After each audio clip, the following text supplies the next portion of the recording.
back to Thursday's Loose Women. Still to come, we're going to be talking pantos, parenting, and all kinds of things with actress Patsy Kensit. Now, a recent survey has revealed that we are addicted to our mobile phones. Some of the worst offenders apparently are teenagers, half of whom have even admitted to using them in the toilet. But they aren't the only culprits. Many adults are hooked as well, with the offending gadgets even taking a toll on our manners. Apparently, 1/4 of us use our phones during meal times, and 1/5 of us are guilty of getting them out in places that we shouldn't, like libraries and cinemas. So, ladies, do you have a phone no-go zone in your life? Yes, I do. Can't have a phone at my dinner table. No, I can't understand it. I mean, whatever did people do before, you know, mobile phones? And it really... I'm quite liberal in most things, but I will not have people texting people all through the meal. Or, you know, when you go out with people and they're sat there, you know, under the table, I think... What's that all about? You know what they used to do before mobile phones? They used to have 2 tin cans with a piece of string. Remember those? When you was at school, they're really exactly. good. Worked really well. Do you know, I'm a bit of an addict, but I have to say, yesterday, I'm trying to wean myself off the phone. And actually, I do love my phone because a lot of my friends smoke and they go out and leave me at the table on my own, and it's really good to play with, so you don't look like, you know, Billy No-Mates. So it's handy for that. But yesterday, I didn't use my phone at all. 7.5 hours, it was off all day. But that's because I was on an aeroplane 30,000 feet up. And that's the only time. I get proper withdrawal without my phone. I don't know why. I just love it. I love it as a thing. I mean, it's just an amazing gadget. You're very gadgety. It's brilliant. Yeah, that's why I love it. I don't talk to anybody. I'm just on the phone, you know, playing with the apps. That's true. We never see Carol talking on her phone, but she's always plays with it. But I mean, I hanker for the days when we had the little hall table, as you know, with the phone, with the and the wire, and we all managed to get in touch with everybody, didn't we? But I have to say, if I can't find my phone immediately in my bag, which is always a wreck of a bag, I feel physically sick if I can't find my phone. And yet I've backed my numbers up, so I don't know what the fear is, but I can't bear to be without, and I am getting upset because Louis... Is there some pictures in there you might not want me to look at?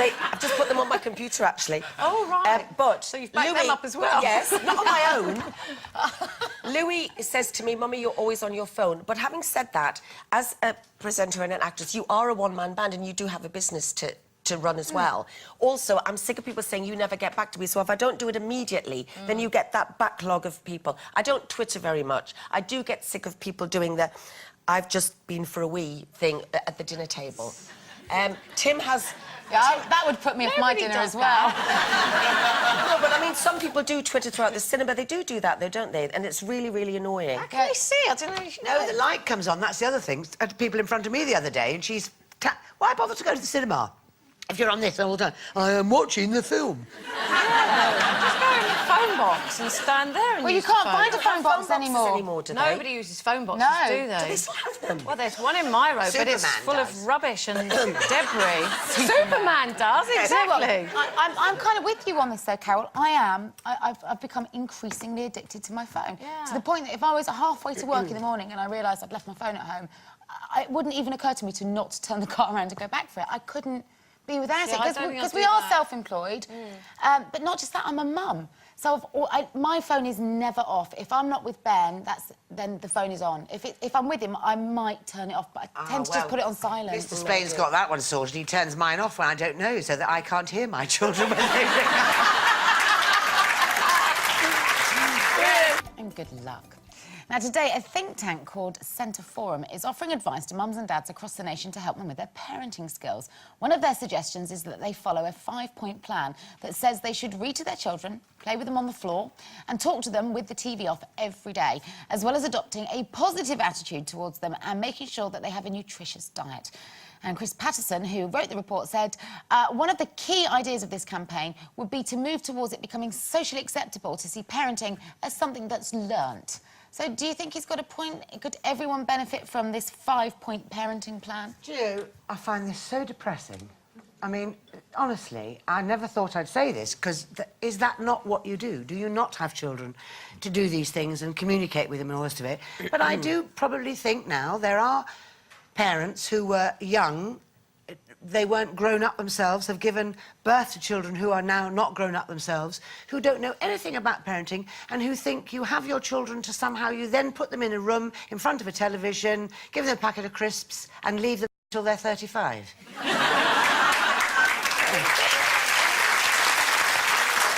isn't that just... That's just lazy, lazy parenting, yeah, isn't it? I mean, everybody knows... I mean, these 5 points, I mean, I think it's so patronising, you know, it's so nannying on behalf of somebody to say you've got to spend 10 minutes every day on the floor playing with your child. Why on the floor? Can't you play at the table? On the sofa? No, on the floor. No, but I've got to get on the floor now and play I do with my that with kid. my child every day, but at 22 he's getting a bit bored. But the thing is, I do think there is a problem with people who want children but they don't want to be parents, you know. And I know loads of people who've got kids who have paid someone to look after them from day one, you know. And sometimes they don't even work themselves. You know what do they do? What do they do with their time? They're not parenting. They're not looking after their kids. But it's like, oh, whoa, look at my kids. They're really clever. They go to all these classes, blah blah blah. And it isn't about parenting. Yes, well, it is hard work. But, you know, you don't have to sit round a dinner table every mealtime to be a good parent. That's what I think. Just because you sometimes have a TV dinner or sometimes you do, doesn't mean you're not a good parent. I know people who do that 5-point plan and they're terrible parents. They never say they love their children. You know, I'm not the perfect parent. I do sometimes use the Xbox as a babysitter. Of course I do, because I'm a working mum, not all the time.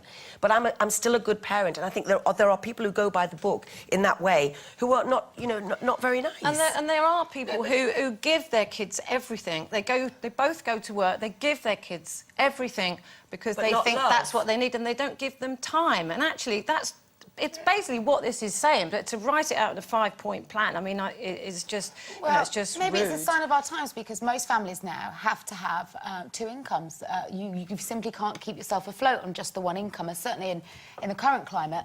And I think you're right. A lot don't, though, Kate. A lot don't have to. No, a lot of people could downsize, but they don't, because they like the big house, they like all the toys, they like having all that stuff. No. You know, be honest about it. Well, I can only speak from my own experience and my circle of friends, and I have to say I don't have a single friend in work because she wants to be in work with her kids. It's because they have to be. That's just based on the people that you know, I class as friends, my mum friends.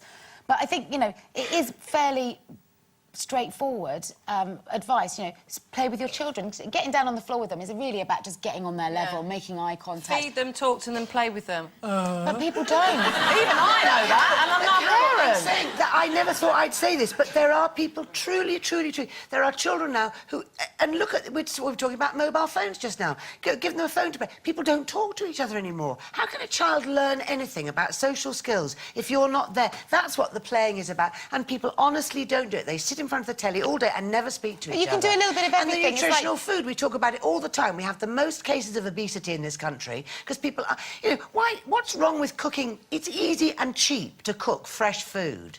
All these cookery programmes we have, nobody knows how to make people say they haven't got the time. They say they haven't got the time. They have, to go Carol, shopping, trust me, to do the... it takes no time at all to fry an onion. Now, I'm going to do my cookery show. Fry an onion, toss in a bit of meat, a couple of vegetables, and away you go, honestly. How difficult about that? I think you're right. I do think you're right. But, you know, it doesn't... Also, there is an argument that for those that are not natural parents, you know, you see them who are awkward and stiff and don't really know how to just be with their kids. And sometimes it isn't just an instinct. Sometimes people do have to be taught. The one thing I never understood is they give you loads of classes, don't they, when you're pregnant? You're always being nurtured along the process, and this is how you give birth. And then they just sort of abandon you. And that's really the time when you really need some advice and help. It's like, actually, I didn't know one end of a nappy to another. I didn't know, for example, it's a bit disgusting, but when a baby's first born, they have black poo. I thought there was something wrong with him. No one told me. And I was thinking, oh, my God! If someone had just told me, I wouldn't have been the freaky stress-head in the hospital. That's what life is about, isn't it? When did people start teaching people how to give birth? How to be a parent? It's the most natural thing in the world. Trust me, Carol, until you've done it, it isn't. I know I haven't done it, but I know why I haven't done it, because it hurts and I don't want to do it. You're right about that. Well, I know that. Okay. We're going to take 3, but stick around, because when we're back, we're going to be talking topics with Patsy Kensett. We're back soon.